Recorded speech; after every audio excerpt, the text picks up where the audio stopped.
ওই স্কুলে যারা পড়াশোনা করে ওরা কিভাবে যায়? ওই স্কুলে যারা পড়াশোনা করে ওরা কিভাবে চলাফেরা করে? এখন স্কুল বন্ধ, কিন্তু মনে বন্যা হয় তাহলে এখন বর্ষাকাল পুরোটা স্কুল বন্ধ থাকবে।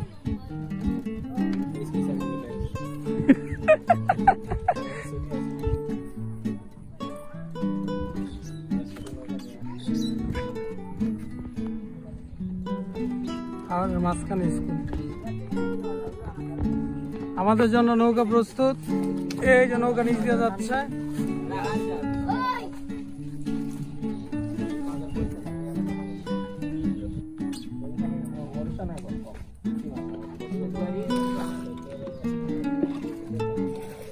আমরা এখন নৌকা চড়বো, নৌকা আমাদের জন্য প্রস্তুত।